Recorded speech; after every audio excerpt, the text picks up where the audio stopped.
Olá, amigos e amigas. Estamos iniciando o nosso Economia e Desenvolvimento desta semana.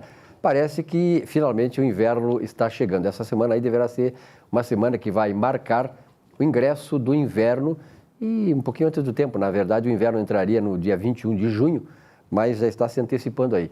De qualquer maneira, eu acho que as estações aqui no Rio Grande do Sul são muito mais bem definidas do que no resto do Brasil.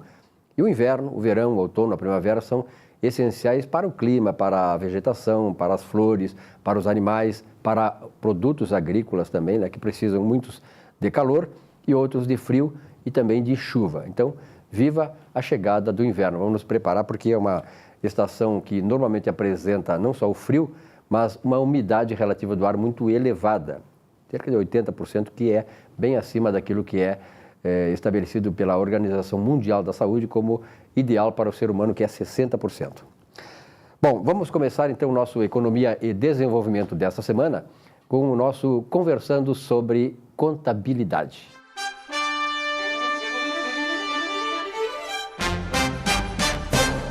Bom, e nesse espaço aqui estamos recebendo o Sérgio Figueiredo de Moraes. Sérgio, prazer em tê-lo novamente aqui no programa, né? Já passou o sufoco do imposto de renda, né? Foi em abril, né? Graças a Deus. Porém, sempre é uma safrinha à parte, né? É verdade, se né? queixar também. É onde mais os contadores faturam também, né? E é muito trabalho, né, Sérgio? Muito trabalho. Muito trabalho, tem que cumprir prazos e tal. E um grande problema, assim, que os contadores têm nessa época do ano é que as pessoas, muitas vezes, elas não guardam recibos, né? Então, aquela documentação toda tem que fazer, acertar a questão de colocar os números ali, os rendimentos e tal, e tem que ter toda a documentação. Isso é importante, né? É verdade. O que a gente aconselha sempre aos contribuintes é terem uma pastinha, né? E toda a documentação, seja recibos médicos, seja mensalidades escolares, colocar dentro daquela caixinha. Aí, quando chega no final do ano, é mais fácil de poder reunir. E sempre, antes de trazer também a documentação, pegar a declaração anterior e dar uma revisada para verificar aquelas coisas que eventualmente pode ter esquecido, a troca de um carro, né? Então, teria que ter o recibo de venda, o recibo de compra do novo veículo, né? Então, isso com certeza facilitaria bastante a vida dos contadores. É verdade. E até porque, né, hoje em dia não dá para passar a Receita Federal para trás. Quer dizer, nunca deve-se fazer isso, mas antigamente, sem a questão da informática, da informatização toda, era mais fácil. O cara passava esquecia de alguns rendimentos que recebia e tal, essas coisas todas. Hoje não dá, porque hoje realmente a Receita Federal tem todas as informações que muitas vezes você não tem ou você não quer informar.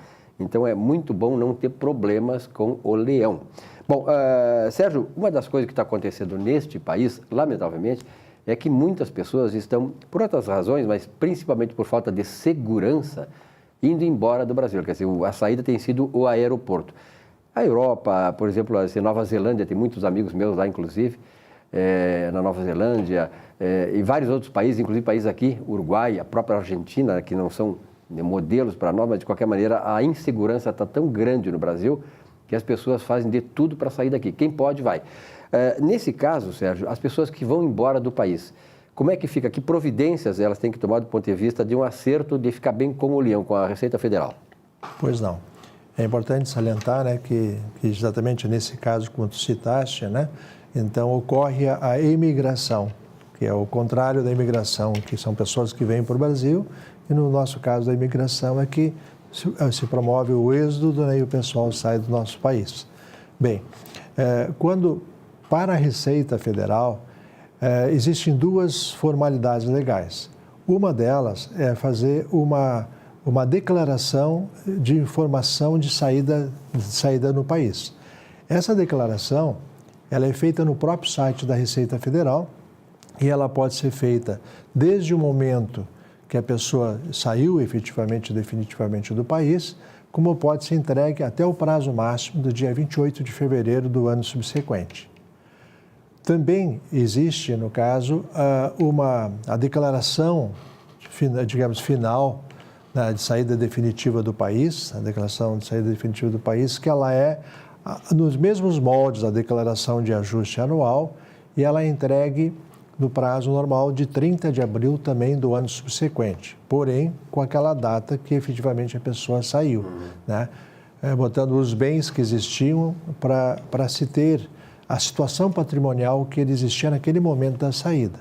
A partir dali, ele não precisa mais fazer declarações de ajuste anuais enquanto ele permanecer no exterior. Quando ele voltar, ele tem que declarar para a Receita que voltou. Exatamente. Tá, e me diga uma coisa, qual é o prazo, se existe esse prazo, que eu saio do Brasil, vou embora, vou lá para Londres, vou para, seja o que for, para os Estados Unidos, para Nova Zelândia e tal.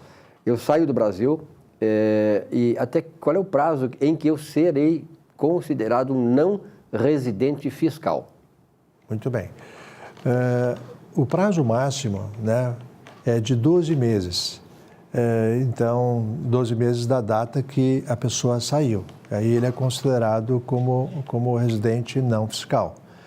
E no caso, independente dele ter intenção de voltar para o país, né, ou que ele considere aquilo uma coisa provisória, ele foi ficar lá 1 ano e meio para concluir algum curso, alguma coisa, passou de 1 ano, ele é considerado não residente no Brasil.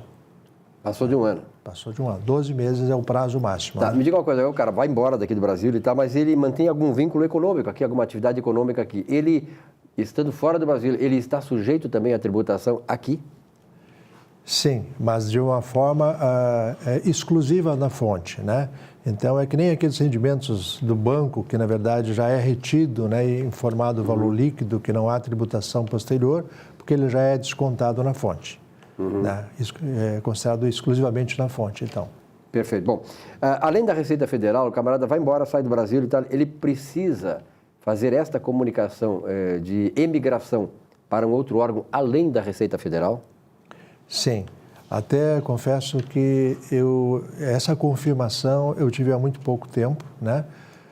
Mas existe sim uma obrigatoriedade junto ao Banco Central para aquela pessoa física que tenha participação no capital de alguma empresa no Brasil. Então, a empresa onde tem o capital social, ela tem a obrigação de comunicar, então, o Banco Central que ela tem no seu capital digamos, capital de pessoa não residente no país. E, por sua vez, aí a pessoa física, né, que passa a ser um investidor não residente. Tem essa configuração. Tá, como é que são feitos a tributação de rendimentos recebidos de fonte pagadora no Brasil para quem está fora? Digamos assim, para casos, aqui tem um caso assim, título de pensão alimentícia, pensão por morte ou invalidez permanente ou aposentadoria, esses casos? Bom, no caso da pensão alimentícia, né, a tributação é de 15%. Já no caso, por exemplo, dos demais casos que foi citado, aposentadoria, né, pensão, né, nesses casos, como isso é considerado um rendimento que vem do trabalho, então a alíquota é de 25%. 25%? 25%. Mas é importante salientar que o valor recolhido aqui no Brasil, a título de imposto de renda, ele poderá ser compensado no exterior, desde que o país que a pessoa se encontre tenha um acordo bilateral entre os dois governos. Normalmente existe esse acordo, né? Ou não? Acho que em grande número de países existe isso. Em grande número de países existe, né? Mas cada país tem uma particularidade diferente. Sim, claro, é um acordo diferente, né? Então, existe uma burocracia muito grande, né, para ser feita, mas é possível, sim, ele abater lá do rendimento dele. Mesmo que ele tenha pago um valor maior aqui de imposto do que o imposto de lá, ele só vai poder compensar lá o máximo que seria devido no outro país. Vamos dizer que aqui que descontou os 25% e lá a tributação seja de 15%. Aquele valor vai liquidar com o que ele teria que pagar lá, mas em compensação ele não tem devolução, como existe no Brasil. Tá certo. Bom, Sérgio, na verdade, o dia 30 de abril foi o prazo máximo, né, que a Receita Federal estabeleceu para esse acerto dos contribuintes com ele, com a Receita. Passou esse prazo, como é que fica agora? Quem não fez essa declaração? Bom, essa declaração de 30 de abril, que seria, digamos, a saída definitiva do país, né, ele vai ter que fazer a declaração e vai ter que pagar multa, né, o valor mínimo da multa seria R$ 165,74, porém, também, conforme o valor do imposto devido, esse valor da multa aumenta. Tá, pela tua experiência, Sérgio, qual é o percentual, assim, de, digamos, pessoas físicas e jurídicas, qual é o percentual dessas categorias que normalmente não fazem a declaração nesse tempo? Existe um percentual histórico ou não? Na verdade, quem atrasa, né, normalmente são as pessoas físicas, né? Porque a pessoa jurídica normalmente já tem o seu contador, né? E ele, por exemplo, procura seguir todas os prazos correspondentes, né? Já na pessoa física, a pessoa esquece de procurar, o contador muitas vezes manda carta dizendo que tem que fazer. O cara sempre deixa para a última hora e de repente na última hora não consegue fazer. E existe clientes, por exemplo, lá no escritório, a maior parte dos clientes fazem o imposto de renda conosco, mas tem uns que gostam de fazer esse imposto de renda. E às vezes eles esquecem do prazo, né?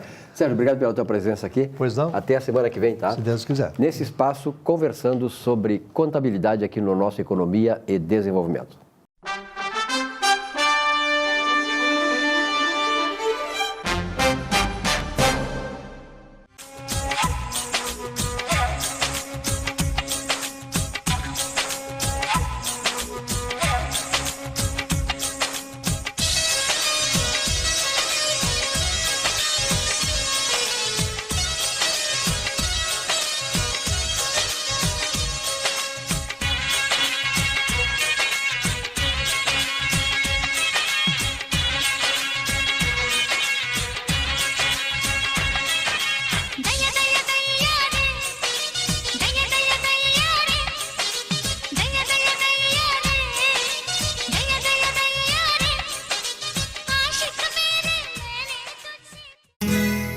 Ser gaúcho é preservar as tradições, é valorizar a educação e acreditar que um futuro melhor nasce nas páginas de um livro. É nossa tradição trabalhar duro. Temos orgulho do suor que escorre do rosto. Ele reconforta a alma e sedimenta uma vida digna. É nossa tradição valorizar o passado para desenvolver o futuro. CMPC Celulose Rio Grandense. Desenvolvimento é a nossa tradição.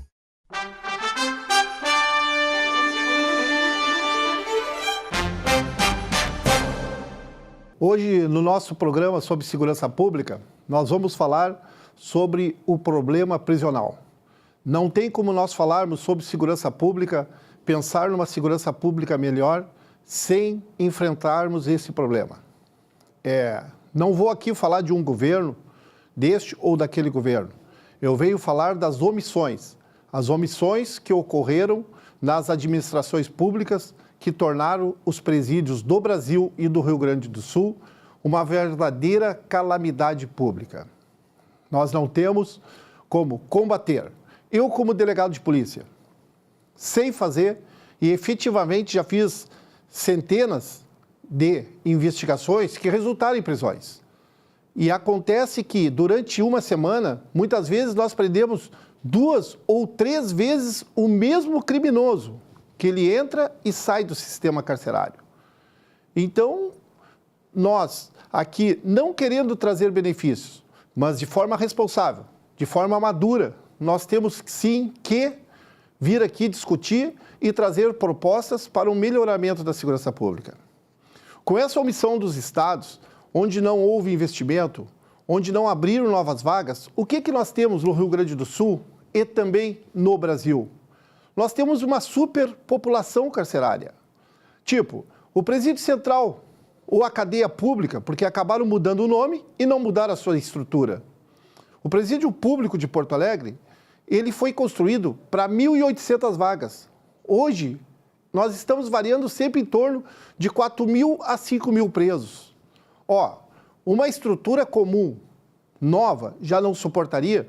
Vocês imaginem, então, um sistema antigo, uma estrutura antiga.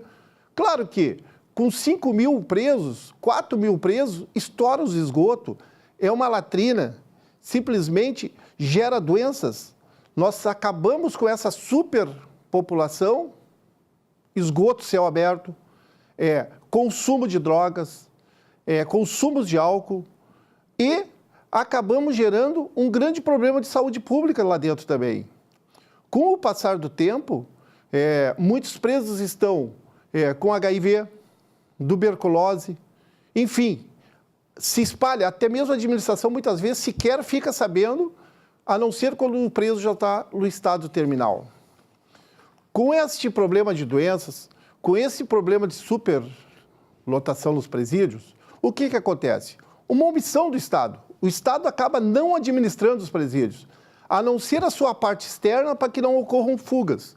Automaticamente, esse espaço deixado pelo Estado é ocupado pelas facções. As facções estão administrando os presídios. Elas, além de administrar os presídios, as mesmas facções que estão aqui fora praticando a criminalidade administram os presídios. Acabam recrutando novos criminosos que ficam ali a dever favores para eles.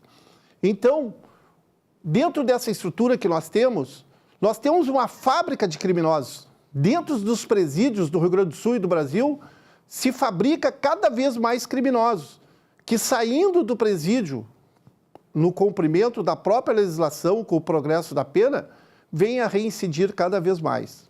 Então é o que eu digo, a estrutura é arcaica, se investe muito dinheiro. Nós ouvimos normalmente, entrevista de autoridades dizendo que um preso custa algumas vezes de 5 a 10 vezes a mais do que um aluno no banco escolar. Aonde está indo esse dinheiro? Esse dinheiro está sendo mal administrado. Esse dinheiro tem que ser feito cálculos aritméticos, porque se o Estado não consegue administrar, se as facções acabam administrando os presídios, e mesmo assim o custo é elevado, eu acho que chegou a hora do Estado retomar. Retomar a sua posição. Nós não temos como pensar em segurança pública se não ocorrerem imediatamente grandes investimentos a médio e longo prazo do governo federal e do governo estadual. Sem investimento, nós não chegaremos a lugar nenhum. Nós temos que criar vagas, nós temos que pensar na possibilidade daqueles presos, novos egressos, aqueles que cometem pequenos delitos, a possibilidade de se ressocializar, de voltar ao mundo, de ter oportunidade de estudo, ter oportunidade de conviver com a família e também viver a religião. Então nós temos sim, ter forte investimento e o Estado, como aconteceu nas favelas do Rio, as UPPs, que o Estado foi lá e ocupou o espaço, nós imediatamente temos que voltar a administrar os presídios, colocar aqueles que não são recuperáveis, colocar aqueles criminosos que administram o crime de dentro da cadeia, que os presídios hoje são verdadeiros escritórios do crime. Esse sim tem que ficar em vagas fechadas, sem comunicação, em presídios de segurança máxima. Também temos que ter o regime fechado, mas também temos que criar novas estruturas, centros agrícolas, centros industriais. Nós temos que buscar melhores opções, porque não adianta nós falarmos quanto pior a situação do preso, melhor. Não, porque, como eu disse no início, tem semanas que eu acabo prendendo o mesmo preso 1, 2 e até 3 vezes. Isso é um sinal de falência. O Estado tem que voltar a administrar. Nós temos que combater o tráfico de droga e o consumo de droga dentro dos presídios. Nós temos que criar novas vagas. E assim nós estaremos fortalecendo a segurança pública. Porque toda essa máquina, a máquina do crime dentro dos presídios, ela acaba gerando, aumentando a criminalidade aqui fora. Porque cada preso, ao sair lá de dentro, seja pela fuga, ou seja, pela própria progressão da pena, ele acaba tendo que cometer crime para pagar os favores, a segurança que ele teve lá protegido pela própria facção. Então, a semana que vem, nós estaremos aqui discutindo, voltaremos a falar sobre as questões dos presídios do Brasil e do Rio Grande do Sul e trazendo várias opções, como a APAC, Associação de Proteção e Assistência aos Condenados, que existe em Minas Gerais, que lá nós temos uma recuperação de preços que chega a 60%. É isso que o Rio Grande do Sul tem que fazer. Nós temos que combater, retomar os presídios e trazer novas opções para que diminua a criminalidade aqui fora das cadeias públicas e o cidadão se sinta mais seguro. Pois o nosso Economia e Desenvolvimento está aqui com o Dr. Carlos Biderman, consultor empresarial, empresário de sucesso, né? Não só aqui no Rio Grande do Sul, mas no Brasil inteiro, mas que sempre está conosco. Eu gostaria que sempre fosse mais frequente, né, Carlos? Mas o Carlos tem obrigações não só aqui no Brasil, mas fora também. Além de tudo, é um dirigente do Grêmio, e o Grêmio realmente é o clube gaúcho que é internacional. Está viajando para cá e para lá, Libertadores, Copa do Brasil, enfim. Carlos, neste momento, o que está chamando a atenção dos analistas é exatamente essa puxada do dólar, que não é uma questão interna, mas apenas tem um reflexo no Brasil também por suas razões internas e externas. Mas a que tu atribui esta movimentação do dólar? Foi um prazer falar contigo, teus telespectadores. Sempre é um prazer te receber e conversar sobre as coisas que a gente, enfim, observa no dia a dia, né? O movimento de dólar, eu diria que é um movimento, vamos dizer assim, esperado. Apesar de poucos o preverem, mas é um movimento, vamos dizer assim, previsível que pudesse acontecer. Os mercados globais viveram talvez o maior ciclo da sua história de crescimento constante e paulatino durante muitos e muitos anos, com valorização dos ativos de uma maneira geral. Estava muito fácil ganhar dinheiro, especialmente nos mercados internacionais, com tudo subindo, bolsa, títulos de renda fixa, enfim, multimercado, tudo se valorizando, bônus se valorizando, empresas brasileiras conseguindo, apesar das dificuldades brasileiras, fazendo grandes lançamentos de títulos lá no mercado internacional. Então, tudo isso sabia-se que ia enfrentar um momento de mudança. E esse momento veio a partir da instabilidade política global, especialmente a partir das políticas dos Estados Unidos, se goste ou não de Trump, né? Mas, evidentemente, que ele está valorizando a economia americana e está trazendo reflexo com redução da carga tributária, com atração de empresas para os Estados Unidos, com evitar que empresas americanas saiam. Então, o mercado americano está crescendo e o mercado americano puxa dólar, tá certo? E um outro fator relevante é a questão da taxa de juros. Com a taxa de juros crescente, aliás, decrescente, como aconteceu no Brasil muito recentemente, talvez até exageradamente, na minha opinião, ficou difícil aplicar no Brasil. Então, o mercado americano está puxando e acaba, então, puxando o dólar, puxando o dinheiro, puxando recursos do mundo todo, acaba valorizando o dólar. Felizmente, o Brasil tem uma variável que é pouco falada, mas que ajuda muito a instabilidade no Brasil não ser maior, que são nossas reservas cambiais, coisa que a Argentina não tem. Então, o Brasil, com as reservas cambiais absolutamente extraordinárias que tem, consegue manter um nível, vamos dizer assim, adequado de câmbio, ainda adequado, não vou dizer, mas razoável, evitar com que a subida seja maior ainda. O que vai acontecer nos próximos dias, próximos meses, é impossível de prever, ninguém consegue prever. Mas eu acho que isso é um movimento, vamos dizer assim, cíclico, e eu acho que ele tende a se estabilizar, talvez com um arrefecimento ao longo do tempo, já que é um movimento, vamos dizer assim, muito particular. Pode ser que não seja, mas eu acho, na minha opinião, esse é um movimento que deve se encerrar brevemente. Na verdade, tu tocaste na questão do Trump, né? Mas na verdade o presidente americano ele disse na campanha eleitoral que ele queria a América para os americanos. E está, na prática, fazendo isso. Quer dizer, tem outros presidentes, outros líderes de países, que ao invés de administrar para o seu país, administra para resolver o problema de outros países. E não resolve o nosso. Esse camarada, graças a Deus, está nas grades. Carlos, outra questão, ainda em relação à questão da instabilidade cambial, até que ponto esta instabilidade política no Brasil tem essa influência nas questões internas?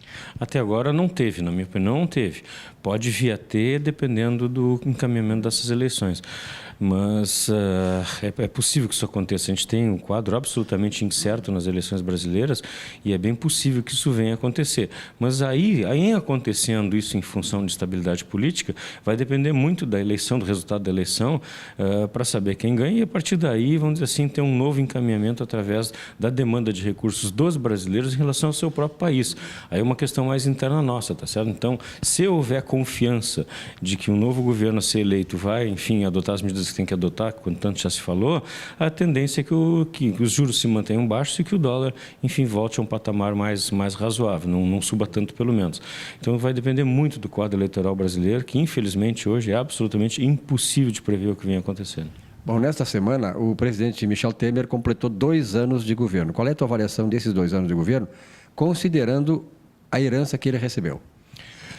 A tua pergunta já indica uma resposta, né, Silvio? Mas, obviamente, que há uma frustração enorme em relação ao presidente Temer, especialmente nas questões de cunho político e de conduta, vamos dizer assim, ética, né? Se esperava que o presidente Temer, assumindo a partir do impeachment da finada, ele pudesse, enfim, implantar um modelo diferente no Brasil que fosse, pelo menos, com menos corrupção, que a gente vê que os indícios de que tem havido problemas na gestão dele, as pessoas que ele escolheu para governar com ele, evidentemente que, claro que é respeitável que se faça a conjugação política, mas havia algumas premissas que não foram observadas que deveriam ter sido. Então, nesse aspecto, a frustração é muito grande. Agora, por outro lado, houve alguns avanços, sem dúvida nenhuma. Acho que a reforma trabalhista é um avanço extraordinário. O que o Brasil está ganhando e vai ganhar com a reforma trabalhista, muito tímida, na minha opinião, é extraordinário.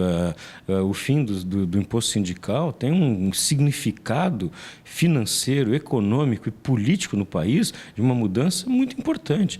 A simplificação das relações trabalhistas, isso está gerando emprego, está motivando as empresas a contratar, ainda com efeito pequeno que se possa ver de número, mas, poxa, isso facilita as coisas, diminui o custo do Brasil e melhora as relações trabalhistas da relação empregados, enfim, empresas, porque, enfim, torna a relação mais limpa, mais clara e de mais confiança. Então, acho que tem que aprofundar essa questão e isso avançou bastante. Infelizmente, a reforma da Previdência, absolutamente necessária, sem o que o Brasil não sai do atoleiro, seja quem for o presidente, não aconteceu. O próximo presidente vai assumir com essa responsabilidade. Acho que o presidente Temer falhou nesse aspecto. Então, tem alguns avanços. Se fala, evidentemente, que o saneamento da Petrobras, que o nosso conhecido amigo Pedro Parente fez, e Temer teve esse mérito de escolher uma pessoa adequada para fazer, foi extraordinário.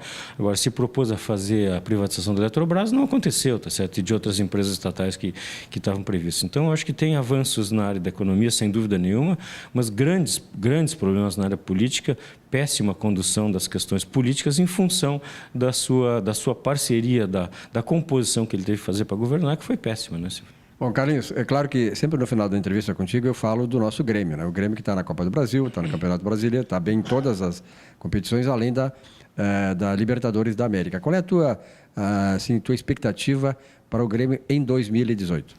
A melhor possível, Silvio. Claro que eu acho muito difícil, praticamente impossível que se ganhe 3 competições, mas o Grêmio vai disputar as 3 competições com a melhor condição de fazê-las. Acho que tem boas condições de ganhar todas elas, independente de quais sejam. As 3, aliás, independente de escolher aqui ou ali, e vai ter que fazer essa opção, mas o Grêmio tem totais condições de pelo menos botar mais uma faixa esse ano, e esse é o nosso objetivo, sem dúvida nenhuma. E o que é importante também, o Grêmio vive um momento, de estruturação política e administrativa, com um modelo de governança consistente, muito positivos, né? Eu sempre acreditei, sempre falei isso, né? Que vitórias em futebol acontecem em circunstâncias, às vezes, que a gente até é difícil de explicar, mas vitórias consistentes e constantemente no médio e longo prazo, só com um clube bem administrado e com uma boa governança. E é isso que o Grêmio está fazendo, criando uma condição de sustentabilidade para propiciar que ganhe, ou que esteja pelo menos disputando em condições os principais campeonatos do Brasil e do mundo. E que botemos mais uma faixa lá em Abu Dhabi esse ano. E muito disso se deve nesse apaziguamento, nessa coordenação toda tranquila da direção do Grêmio a Carlos Biedermann. Claro que nós estamos há dias aí atrás, faleceu o grande presidente Koff, né, que deixou um legado muito grande para todos nós gremistas, e sobretudo ele, eu acho que implementou no Grêmio Porto Alegrense essa questão do compromisso com o clube acima dos interesses de grupos.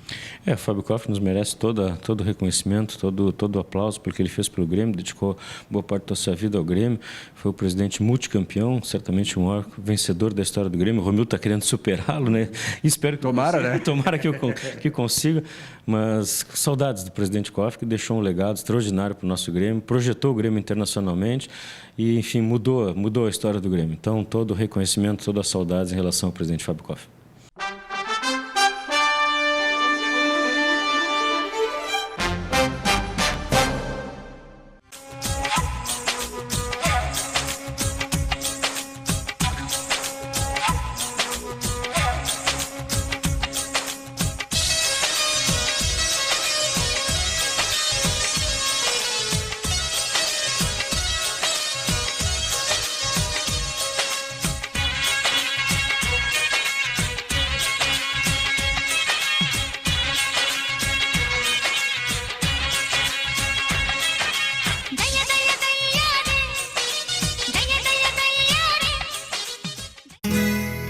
Ser gaúcho é preservar as tradições, é valorizar a educação e acreditar que um futuro melhor nasce nas páginas de um livro.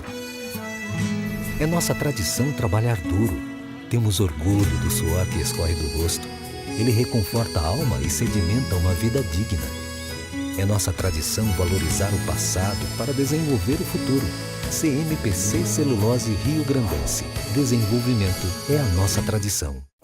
Esta é pra você que vai sair da cidade.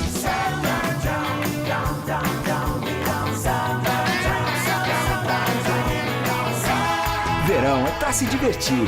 Passe no Zafari antes de partir. E esta é pra você que vai ficar na cidade. It's so good.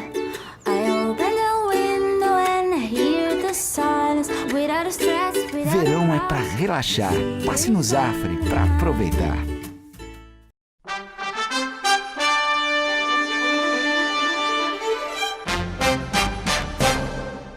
Pois, meu amigo Silvio Lopes, eu quero cumprimentar você e dizer que nós estamos aqui mais uma vez em nome de Zafari Bourbon, onde economizar é comprar bem.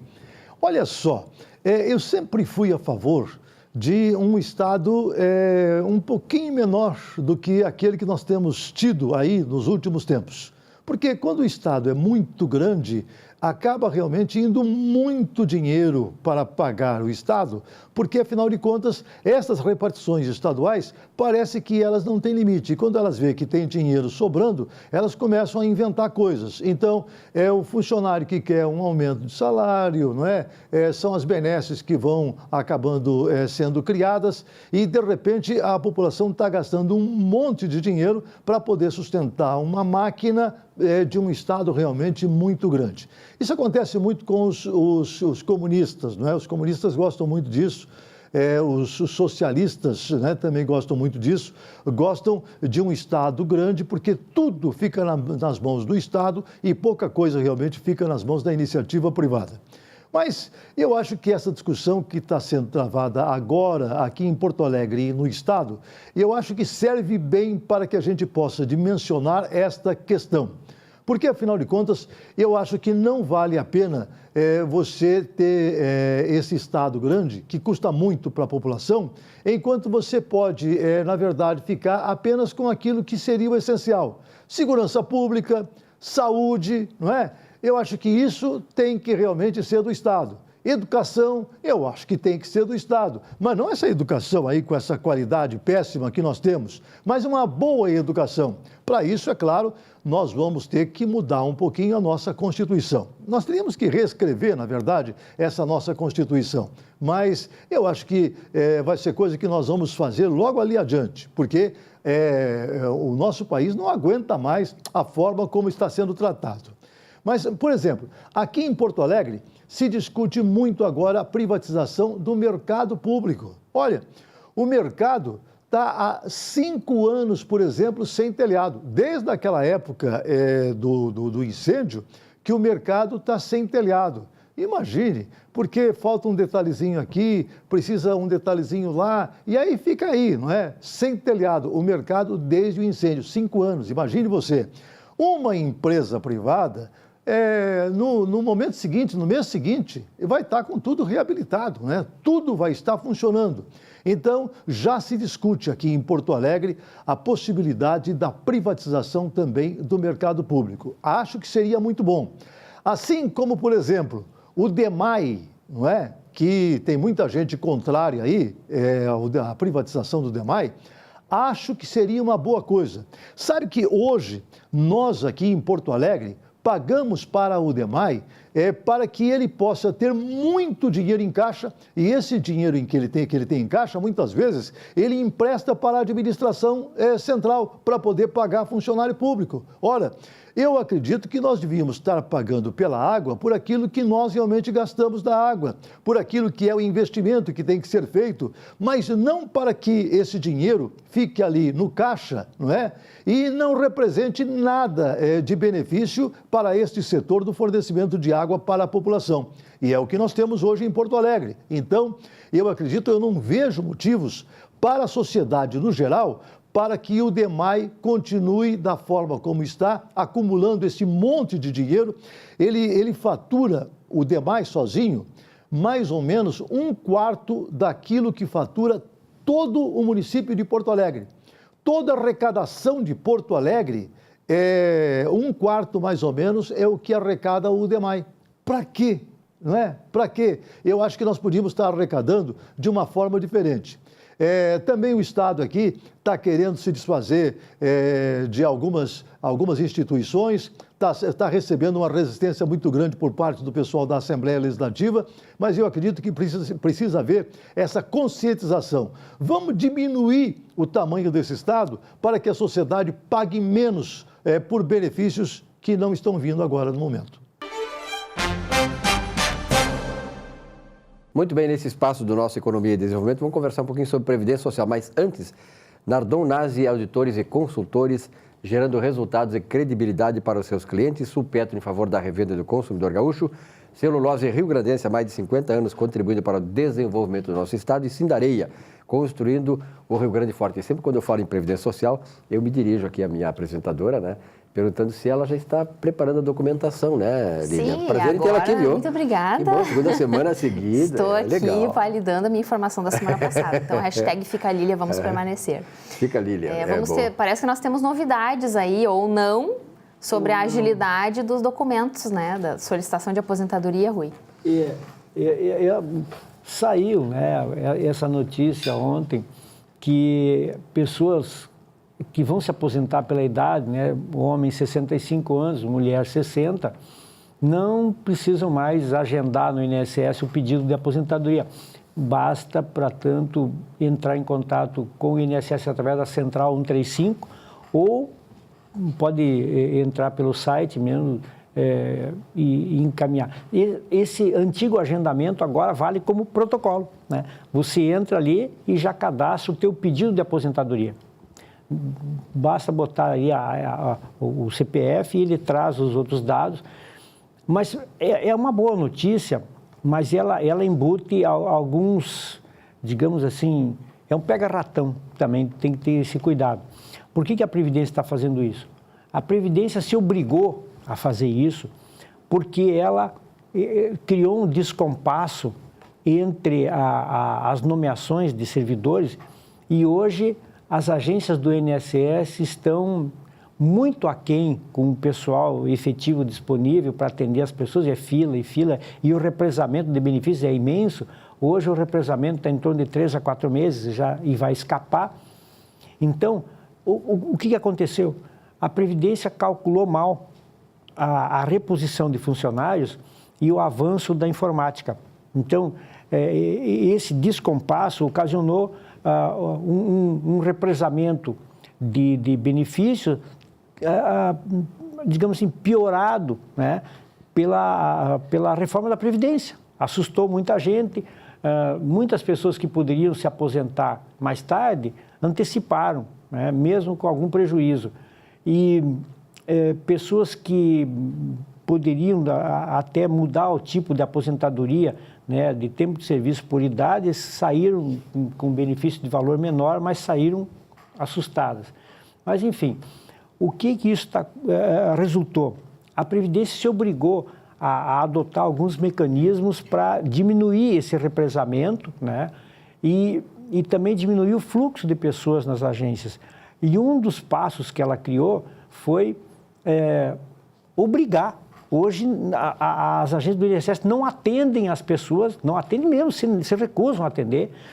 Se você vai buscar, por exemplo, um histórico de créditos, né, que tu precisa para fazer o imposto de renda, se você vai lá na agência pedir o Cadastro Nacional de Informações Sociais com todos os vínculos e salários para você ver se a tua empresa está recolhendo o teu INSS, está tudo ok. A Previdência te dá uma senha e você vira.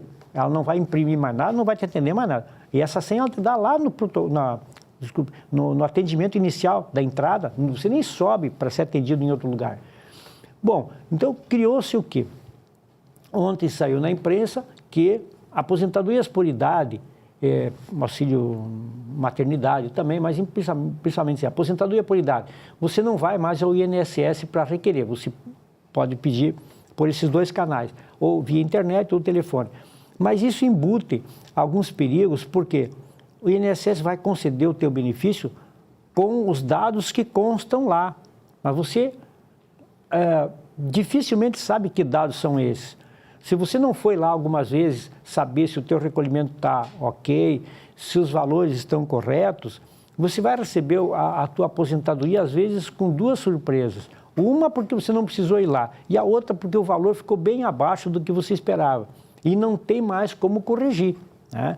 Se você tivesse ali uma possibilidade de fazer uma sintonia fina, um ajuste para dar uma otimizada no cálculo, às vezes por causa de detalhes, 1 mês, 1 ano, 8 meses, uma faixa, né, de tempo relativamente curta, você pode fazer um ajuste, uma correção de rumos e você pode otimizar o cálculo da tua aposentadoria.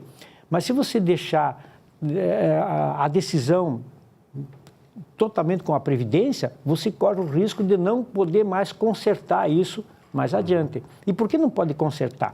Porque no momento em que você recebe a carta do INSS dizendo, olha, tua aposentadoria está disponível lá no banco X, na rua tal, número tal, você vai lá, recebe os primeiros pagamentos, normalmente vem um atrasadinho ali, quem não está precisando hoje em dia, né? Então, vê aquilo ali, oba, beleza, vai lá, naquele valor todo embutido ali, aglomerado, né, 4, 5 meses, a pessoa nem se dá conta de que ali não tem só um mês, tem 4, 5 meses. Então, ela imagina que ali está embutido o valor da aposentadoria dela num valor de 2 mil e quando R$2.000, quando vai receber é 1.200. Mas eu achei que era 2 mil porque veio tanto lá. Mas não, ali dentro tem 5, 6 meses, né, juntos. Então, o perigo que embute isso é você não poder ajustar depois, porque como é que se diz, transitou em julgado, né? É um ato jurídico, né, perfeito, foi concedido, você recebendo, houve a aceitação tácita daquela aposentadoria e ela fica, como diria o Magri, imexível, se não volta mais atrás. O Rui, uma das questões é a seguinte, no ano passado que se tentou fazer a reforma da Previdência e não se conseguiu, houve muito pedido de aposentadoria em função da instabilidade, de saber o que ia acontecer e tal. Como é que está hoje essa situação? Porque a reforma da Previdência só vai acontecer agora, se acontecer no futuro governo, o ano que vem, sei lá. Sim. Esse afluxo de pessoas ao INSS buscando aposentadoria caiu bastante. Né? Hoje as pessoas não se apavoram, né, com essa mudança. Por quê? Porque saiu da mídia, primeiro que tudo, né? Segundo, com a intervenção no Rio de Janeiro, inviabilizou... Até o fim do ano, qualquer emenda na Constituição fica inviabilizada. E também pelo clima político, né?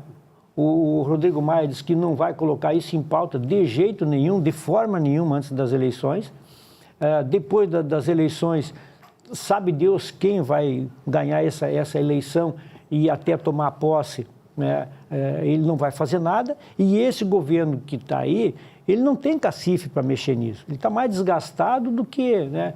E tudo que ele tinha que dar nas emendas ele já deu, ele não tem mais moeda de barganha, não tem mais moeda de troca. Pessoas como a nossa apresentadora Lília Cunha, aqui, que 25 anos, ela já pode se preocupar com a aposentadoria ou não? Depende, aí ficou uma dúvida. É 25 anos de idade ou de tempo de contribuição? De idade, não. Olha, nenhum dos dois. Não, a gente brinca, mas isso aí é o seguinte, né? Na verdade, né, Lília? A gente faz isso aí porque, na verdade, as pessoas não se preocupam com a aposentadoria. Daqui quando chegar o tempo lá eu vou me preocupar. Esse é o problema. Esse é o problema, porque uma das coisas que... está decidido que não vai ser mexido, é o que a gente chama PBC, é o período básico de cálculo. Então, ele inicia em julho de 94.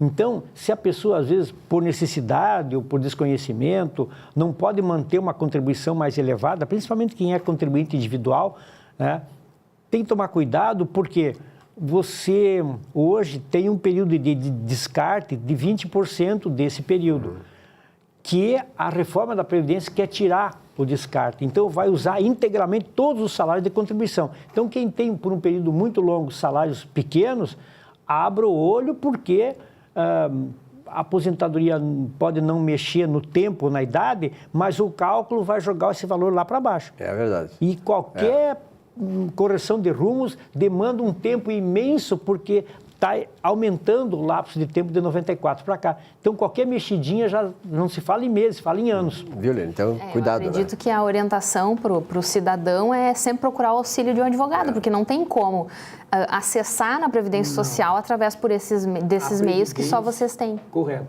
A Previdência, infelizmente, nenhuma agência do INSS vai te ajudar a esclarecer e orientar nesse sentido. Não há interesse também. Não há interesse nenhum. Claro. Para sair dinheiro não há interesse. Se fosse para levar dinheiro para eles, aí sim.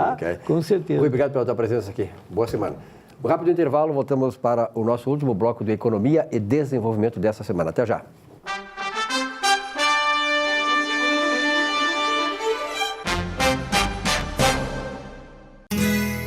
Ser gaúcho é preservar as tradições, é valorizar a educação e acreditar que um futuro melhor nasce nas páginas de um livro. É nossa tradição trabalhar duro. Temos orgulho do suor que escorre do rosto. Ele reconforta a alma e sedimenta uma vida digna. É nossa tradição valorizar o passado para desenvolver o futuro. CMPC Celulose Rio Grandense. Desenvolvimento é a nossa tradição. Um show de humor gaúcho sem palavrão e com muita alegria e interatividade. Zurba Fagundes. Mais de 300 espetáculos no Rio Grande do Sul, Santa Catarina e Paraná, nos melhores palcos do Brasil. 2 vezes finalista no Festival da Mentira de Nova Brécia. Atração no Show do Tom. Programa Silvio Santos e Ana Hickman. Teatro, congressos, encontros, jantares, brigas de casal e bocas livres em geral. Zurba Fagundes. Diversão garantida ou seu mau humor de volta. Contrate esse artista gaúcho antes que ele morra de fome.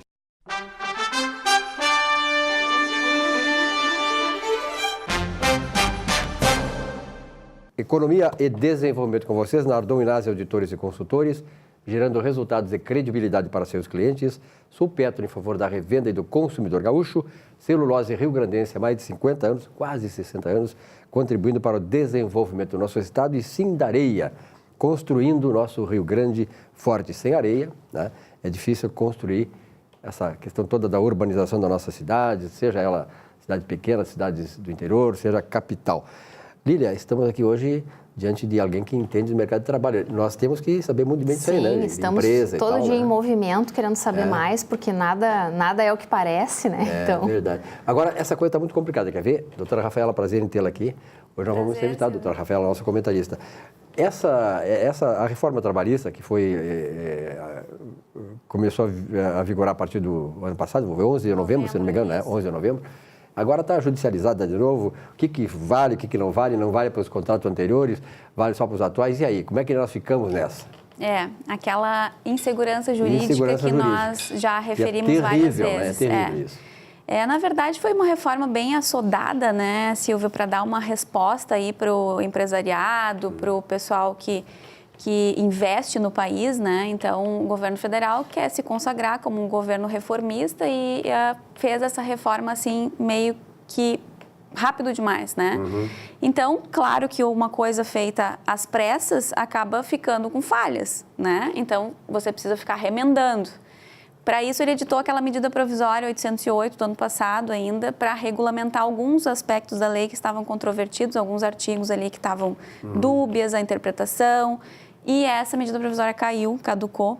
Que o Congresso não votou no tempo devido. Exatamente, então ficou, na verdade, o texto da lei, ficou o texto da lei errado, vamos dizer assim, ou que gera interpretações dissonantes. Dúbias, né? claro. E agora, então, recentemente, as instituições, ANAMATRA, Associação Nacional dos Juízes, entidades de classe, sindicatos, estão ingressando com ações diretas de inconstitucionalidade no Supremo. Falamos aqui semana passada da ADI que estava sendo julgada lá com relação... 5766, né? Isso, com relação ao acesso à justiça, né? Que ficou prejudicado para o trabalhador em função das custas que ele vai ter que pagar agora, impostas pela nova lei. Então, esse julgamento está suspenso, porque o ministro Fux pediu vista dos autos. e temos 2 votos hoje contrários lá. O do relator, que é do Barroso, dizendo que entende que é constitucional a medida como uma forma de desincentivo do ingresso de muitas ações trabalhistas na Justiça do Trabalho. Seria uma forma de realmente repreender o trabalhador para que ele não ingresse com muitas ações, aquele tipo de ações que a gente estava acostumado a ver que tinha inúmeros pedidos, né? Então, praticamente para ingressar com uma ação hoje, você tem que praticamente já ter certeza do que você vai ganhar ou não, né? Porque aquilo que você não ganhar, você paga custas. Então, gera uma insegurança jurídica nesse ponto, porque o trabalhador, pelo que a gente está vendo, as reclamações não pararam. O que parou foi o ajuizamento de ações, porque os advogados estão inseguros, né? E segurando um pouco as demandas, assim, já que tem 2 anos para ajuizar, estão segurando um pouco, ajuizando só aquilo que são verbas rescisórias mesmo, que é urgente para o trabalhador, e as outras coisas segurando um pouco para ver como é que vai ficar o andar da carruagem. Eu tenho uma experiência própria, e por isso que eu digo assim, sem entrar no médio, eu acho que realmente os 2 lados têm razão, as coisas têm que ser equilibradas. Uma certa vez um advogado me procurou, sem eu pedir, diz, olha, tu trabalhando na empresa tal, olha, quem sabe tu entra com uma ação tal. Aí eu digo assim, como assim? Não, é que todo mundo está entrando, todo mundo está ganhando isso aqui, mas vem cá, mas eu não tenho essa reclamação. Quer dizer, e o que aconteceu? Aí o advogado era um advogado dos sindicatos, eles acabaram entrando com uma ação com o meu nome junto, tá? sem que eu tivesse pedido. Quer dizer, pedindo coisas que eu não queria. Então, eu acho, viu, doutora Rafaela, a senhora é especialista nisso, mas eu acho que essa lei vem regulamentar e vem regularizar muitas coisas, muitas, digamos assim, coisas, umas excrescências que acabavam sendo colocadas nessa questão, muitas ações pedindo coisas que o empregado não teria direito, mas se faz, bota um bolo de ações, alguma coisa ele ia ganhar. Uma coisa coletiva. Isso, então, o objetivo, há também esse objetivo, o objetivo foi esse, né? Uma forma de desacelerar esse ingresso de ações. E houve uma queda de 50%, se não me engano, no ingresso de ações. Né? Mas, como eu disse, na verdade, os escritórios estão recebendo os clientes ainda, né? Porém, os advogados estão segurando o ajuizamento. Agora, né? Porque é preciso falar para o teu empregado, para o empregado hoje, para o reclamante, é preciso falar para ele o seguinte, olha, se você pedir isso e não tiver como provar, é capaz de você sair devendo ainda da Justiça do Trabalho, entendeu? Porque se você ganhar, por exemplo, horas extras e não ganhar insalubridade, você vai pagar as custas daquele pedido da insalubridade que você perdeu que você vai ganhar. Com o valor das horas extras, entendeu? Que você ganhou.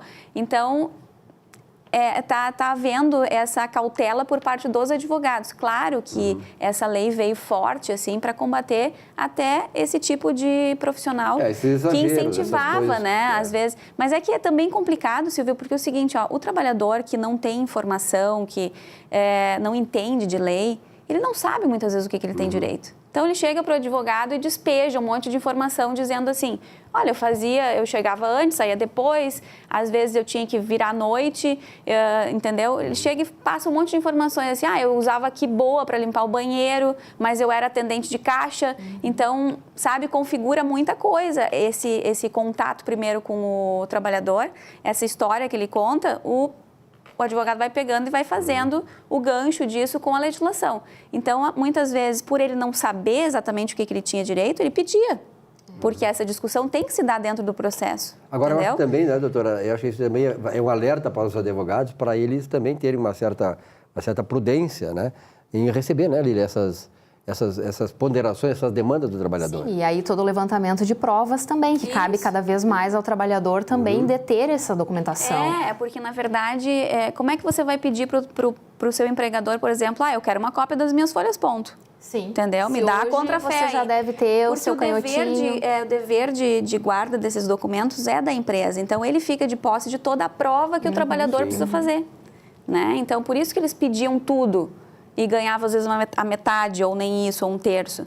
Porque tinha uma expectativa de ter aquele direito, mas na discussão do processo, e eu acho que é legítimo discutir dentro do processo algo que você acha que possa ter direito, né? Sim.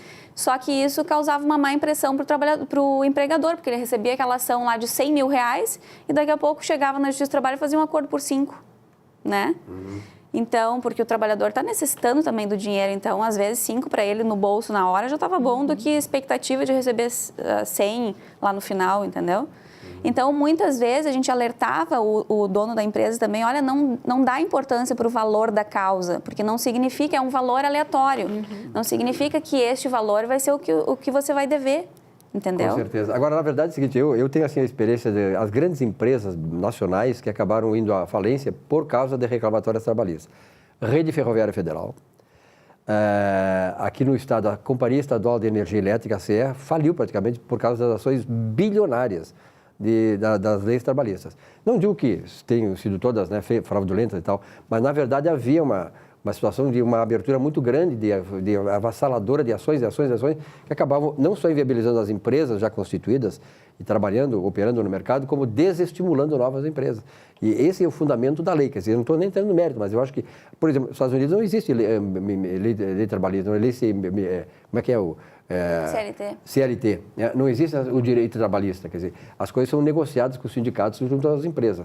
Mas eu acho que nós temos que evoluir muito nisso ainda, né, Lilian? Tu que é empresária também agora. Olha, eu acho que a gente vai frear agora um pouco esse ajuizamento de ações, mas a lei está deixando muita brecha também para discussões. Sim, mas eu acho que aí que está o negócio, a lei tem que ser aperfeiçoada, né? E no futuro, num futuro próximo, aí talvez, eu digo aqui, questão de 5 anos, bom, se não vier um novo governo agora que derrube a lei, né, ou que regulamente efetivamente a lei e as falhas que agora ela é preciso discutir um pouco mais essas questões, né? Só eu acho que não se deve não só prejudicar o trabalhador, os seus direitos, como também inviabilizar os investimentos das empresas, porque o trabalhador só vai existir se houver empresa para empregá-lo, né? Exatamente. No aspecto político, nós estamos também inseguros, porque não sabemos o que vem por aí, né? Daqui a pouco vem um governo de esquerda e derruba a lei, a lei trabalhista. Coitado do Brasil.